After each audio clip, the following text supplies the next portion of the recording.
Hi, I'm Daniel Lucas, and welcome to Book 101 Review. Book 101 is all about the books that I read for the last 40 years. And today I have my special guest. She is the author of the book, The Leadership Contradiction. No other than Miss Traycee Mayer. Thank you, Daniel. Thank you so much. Great to be with you today. Welcome to Book 101, Miss Tracy, and can you please introduce more about yourself? Absolutely. So, I come from a long background of leadership and have spent over 40 years leading small and large teams, anywhere from 180 to 600, and mostly in hospitality, facility management, and venue management. And all of these experiences have taught me so much about how I believe in leadership and how important the human connection is to the people that work with us. And over those years, all of that awareness has come to um, this place where I felt like it was time to write a book and talk about those things and how important, loving and being kind in our leadership roles are. Miss Tracy Mayer, thank you so much for sharing your knowledge to the world. I love the Can you applause. Yes, indeed. Can you explain what the leadership contradiction in simple terms? Simple terms, the leadership contradiction is something that I came up with and realized about 5 years ago, and that is most leaders disqualify themselves from being called a leader. They may have that title, but the way that they um, treat their employees not well, and give them a lot of conflict, that is what disqualifies them from being a leader. So they may be a boss or maybe a manager, but not a true leader. Indeed. What is a true leader, as they said? What personal experiences or observations lead you to explore this topic? Yeah, that's a great question. It's really my entire life. I started in a leadership role when I was 15 years old. I actually was almost done with high school and needed something to do in the afternoon. So one day I was walking home from school, and because I didn't yet drive even, which is funny, and came across this cute little boutique in the nice neighborhood that we lived in, and went in and spoke with the lady that owned it, and beautiful, things from all over the world, jeans and bags and shoes and bikinis and just a lot of fun stuff. And she ordered things from all over the world, and we started talking, and she's like, you are like so mature and so intuitive about people. Would you consider working a few hours a day, and managing my store, because I've got other things to do. So long story short, I ended up managing her store. And I just loved kind of being in charge and leading the sales and marketing and the taking care of the guests. And that's when it really started, was way back then. And I wouldn't know that until many years down the road. But there was this sense of love and kindness, and treating the people that worked with me with this feeling that I could not do this job without them, and that it was important how I treated other people. And so it continued to grow over the years. And and all the roles that I had, I always wanted to take time to pay attention to the people that worked with me. And 95% of the time that works. It doesn't work all the time, but for the most part, people want to be connected. They want to be treated kindly. And what I found was, when you do, you get the best of everybody. So that's kind of where that started from, and what the leadership contradiction book became. Definitely. So let's talk about the core concept. Miss Tracy, Mhm. what do you believe leadership is a full of contradictions? Oh, well, I'm sure you, like everybody else, we've had that at least one boss. Most people I talk to have had several where where they didn't feel treated well. They didn't feel seen. They didn't feel heard. They didn't feel valued. Um, going to work some days was like, oh, I hate my job. Sometimes it didn't, it wasn't the money that was the issue. Maybe they got paid decently, but it was the way they felt when they went to work. Just not appreciated. Or if somebody did, if you didn't do something right, and I put that in quotations because it could have been some tiny little thing, then your boss is not talking to you. They're treating you poorly. It's just all that icky stuff about having a job that you don't feel good going to. And I've had a bunch of them, and in my roles as a senior leader, my entire career, often my bosses were, executives, or usually they were always executives, senior vice presidents, presidents of companies, what have you. And, sometimes it was really hard to go to work and say, I'm going to put my whole heart in, I'm going to work really hard. And I always tried to do that. But there was those days where it just felt like this is not right. And so when I, interacted with my team, I really wanted to give them the time. I was always big on one-on-ones, weekly with my direct reports, where I would give them 30 minutes or an hour. And sometimes it would just be walking around having coffee, but it would give them time they needed to feel appreciated, to feel valued, so that I did qualify as a leader. And it didn't matter on the experiences that I had. In fact, that drove me even harder to be a leader that was kind and loving, and you know that's the way I try to approach it. Yeah. Miss Tracy, what are the most common paradoxes leaders face today? mm, that's a really great question. I think the most common is that people are misunderstood.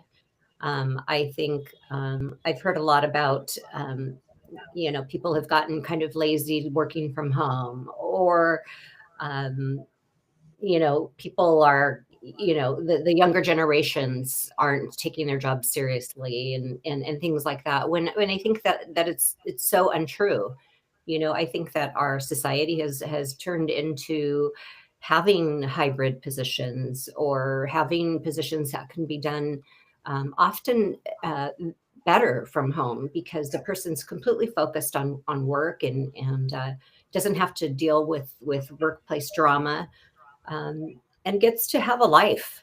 Doesn't spend 2 hours driving home from their job, but when their day is done, they get to move right into, going to their kid's soccer game or what have you. So I, have found, particularly in coaching other senior executives and leaders, and some emerging leaders, that it's really about, again, back to how we treat our people. If you treat your employees and they happen to be working from home, or they're a younger generation, say Generation Z, you treat them with respect, with kindness. You get to know who they are, and what helps them do their job well, and you tend to provide that.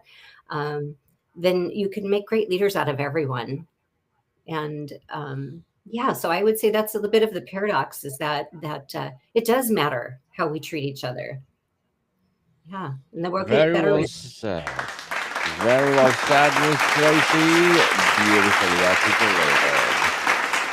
How can a leader embrace contradiction without appearing inconsistent or weak? Mm, gosh, I love that question too, and I'm glad that you brought that up, because that is really important. You know, being kind or being loving, and I use that word strongly because I know that for years we've gotten away from that, because it was meant to be something else that wasn't, um, that didn't have integrity, because people misused um, relationships at work, or how they treated people.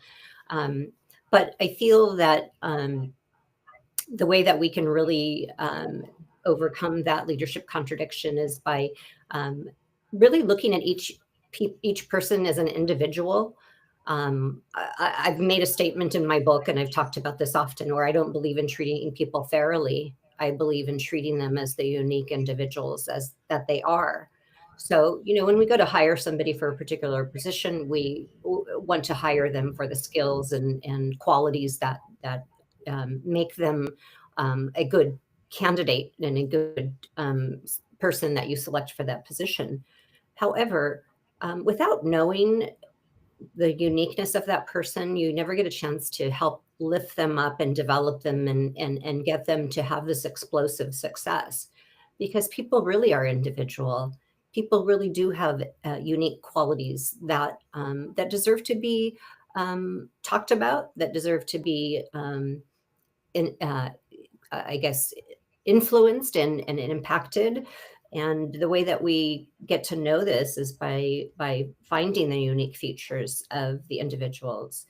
And also, a little bit on the flip side is a reason not to treat everybody fairly is so many times I recall situations where one person on the team didn't perform well, and a leader calls the whole team in to say, everybody's in trouble. And the truth is, everybody's not in trouble.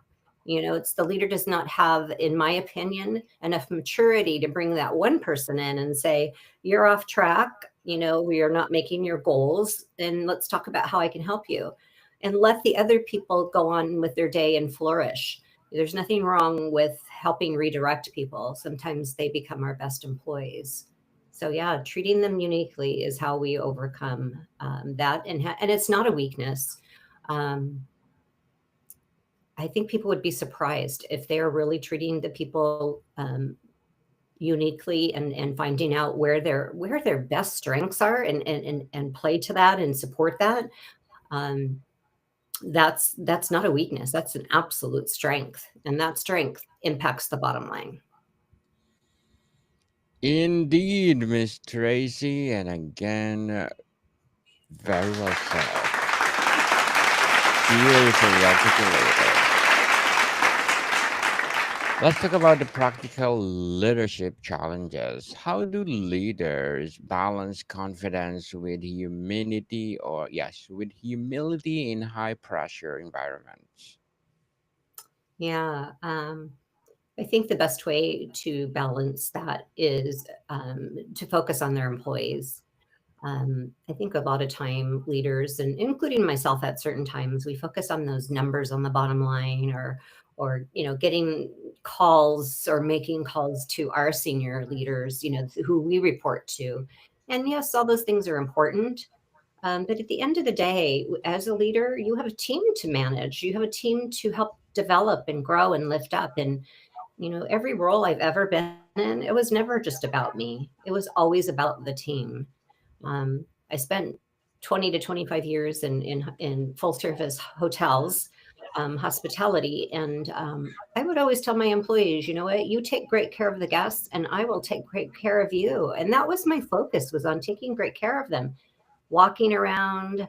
Every day I would take 20 different people on a different area of the hotel, and make sure I walked up and give them 3 to 5 minutes of my time at least. And hey, how you doing today, and what's going on, or how was your weekend, how are your kids? People spend more time at work than they do at home with their families, or at least traditionally we have, in corporate roles where we report to an office, and then we've got uh, com- you know uh, commute time where we've got to go back and forth between work. But um, I've always found that spending that time with those folks, and if I'm not walking around the hotels or the venues, managed some pretty large venues. Um, I would also do my one-on-one time, sometimes walking around with coffee, and just tell everybody, whoever needs a break at 2 o'clock for 10 minutes, we all just kind of walked around the parking lot. And so everybody knew me as the general manager who did the 2 o'clock walk. And everybody was invited, and it was a good way to get some fresh air, feel like you were important. And usually every day I got a little tidbit of information from someone about how I could help support them more, or how I could help support their team. So it's really thinking outside of the box, but not really. It's just being aware of people that work for you. Definitely. And how do you suggest leaders navigate the tension between short term goals and long term vision? Okay. Um, well, I think one of the ways certainly is, if there are long-term goals that maybe leaders are struggling with figuring out how they're going to balance that all and not miss that mark. Um, you know, of my 40 plus years in leadership, I decided to become an executive coach. So I do have several credentials, including certified by UC Berkeley as an executive coach. And what I found, which was really interesting, is that for the last 20, 30 plus years, most senior executives have coaches, private coaches. They just haven't talked about it. So I think there's a movement for anybody in a leadership role, even emerging leaders, someone who's maybe in a supervisory role that's moving up, and they could use some advice or some guidance. As an executive coach, I help others uh, kind of find their path, if you will, that they have in themselves already. It just hasn't been developed. So a lot of times I'll ask questions of them that help them find their own answers. But based upon my very wide and deep experience in leadership, I can help them get there faster. And they don't need to make all the mistakes I made. They can kind of pass right through that if I know how to ask the right questions, which I've been trained to do. Miss Tracy, indeed, interesting book. What will be your short term and long term goals in writing? Oh, okay. So short term, I wrote this book in 2023. It was just published in late 23. So we're still kind of still public, still getting it out there to the public. I'm speaking a lot more on the book and on subjects within the book. So long term would be write another book and potentially a similar book that's directed more at preteens or young college students, so that they understand that some of these decisions they can make ahead of time, or they can read about the decisions I've made and have that experience that will help them, as they grow, and they'll be at a much younger age than I was when I discovered this. My short-term goals are to continue to developing my speaking skills, so that I can continue to do keynote speaking on the subject for a number of organizations, because I still think that we're lacking in leadership and development, not only of ourselves but of our teams. And so, yeah, I want to spend a lot more time speaking. I do some coaching where I do outdoor coaching and hiking at the same time. So a couple of different things that I do. So yeah, stay tuned. Stay tuned and good luck to your goals, Miss Tracy. So, what would Thank be your you. advice for those people out there want to be a leader in their own industry? Oh my goodness.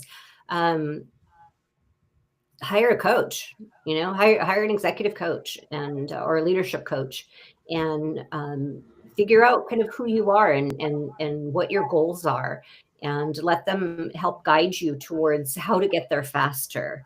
It is an expense, but it's well worth it. It is a business expense to have a coach.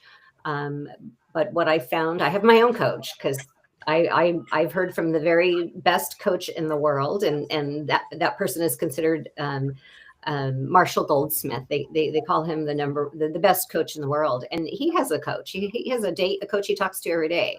So I also have a coach, and my coach has a coach. And we just kind of work on making sure that we're being the best human we could be, and that we are really focusing on those individuals that we guide to be the next leaders, and talk to them about um, slippery slopes and how not to go those ways, but to focus on some of their strengths so that they can be the best a lot quicker than we ever were. Yes, indeed. And thank you so much for your advice, Miss Tracy.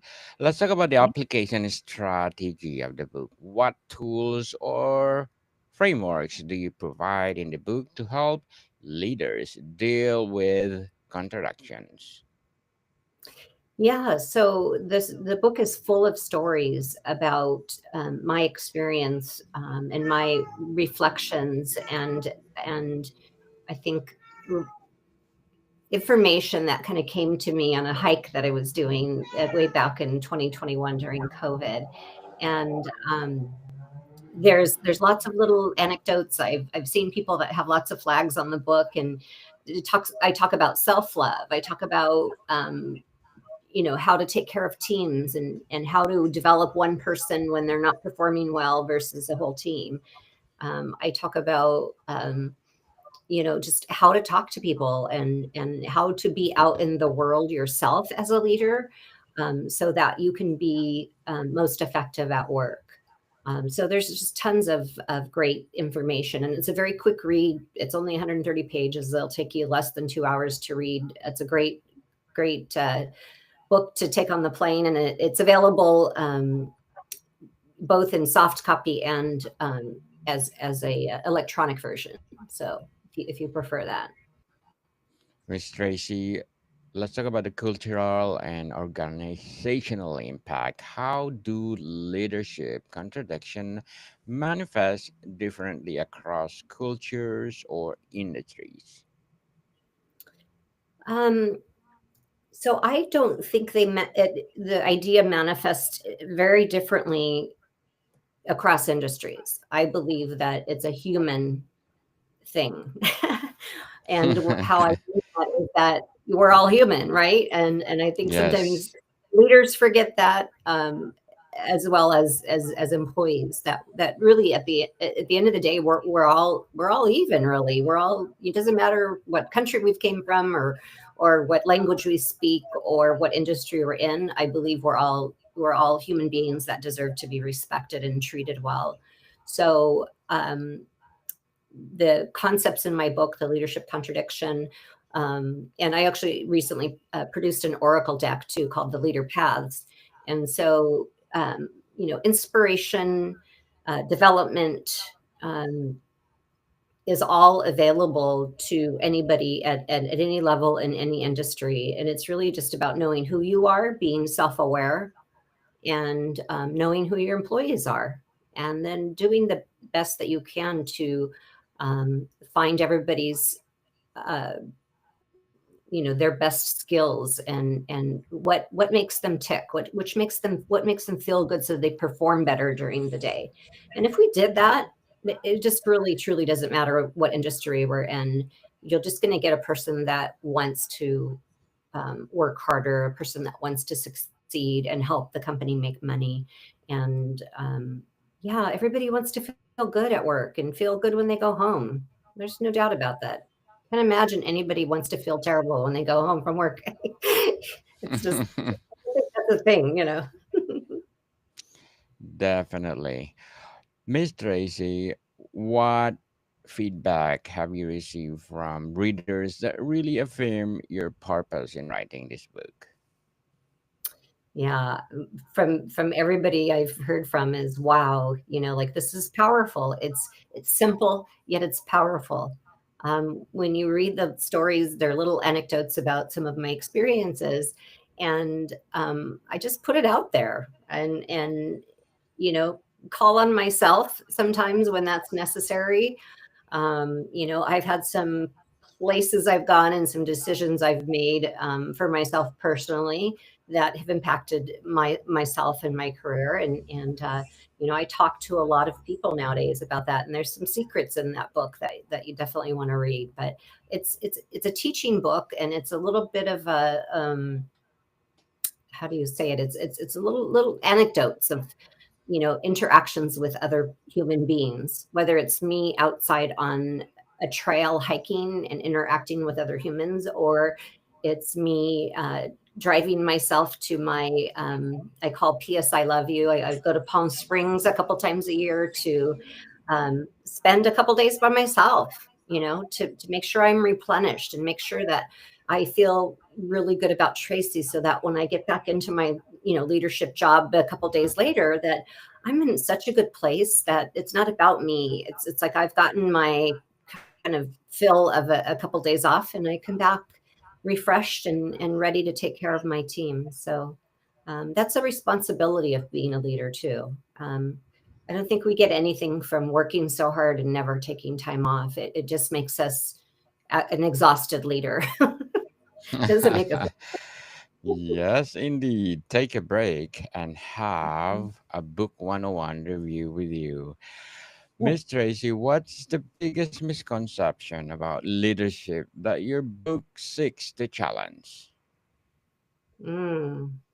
I think the biggest misconception that I challenge is that you can be nice to people and still make the bottom line. That being nice to somebody and treating them with kindness um, does not take people's focus away from their job of making money for the company. It just does not.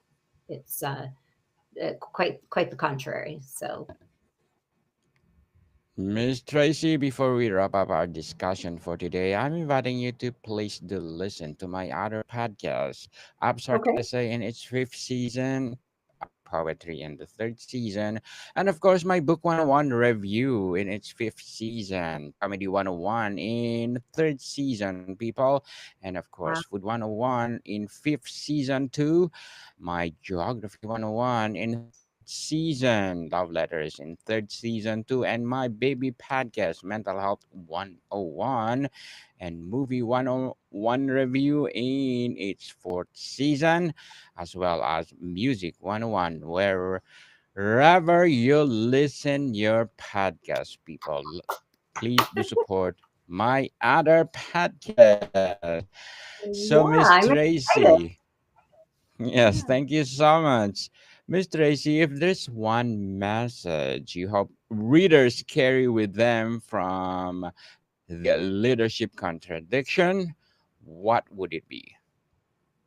Yeah, it would be take the time to see and hear your employees today. Take 3 minutes, stand in front of them, look into their eyes, and ask them how they're doing. And if there's anything you can do to help make their job better. And listen carefully without responding to what their answer is. You might be surprised. Definitely. Miss Traycee Mayer. Thank you so much for sharing the leadership contradiction to the world. And we are hoping for more and more and more empowering books like this to come. So, can you please invite our listeners to support your book? Absolutely. So my book is available on Amazon and Barnes and Noble. You can find the soft copy and a Kindle copy on Amazon. And you can also get it through my website, which is beyouleadership.com, BEYOU leadership.com. Yes, people, let's support Miss Tracy Meyer because if you support her, as I said, more and more and more empowering books like this to come. So, Miss Yep. Tracy, thank you so much for your time. Thank you. I appreciate it, Daniel. Have a wonderful day. Marty people, see you soon.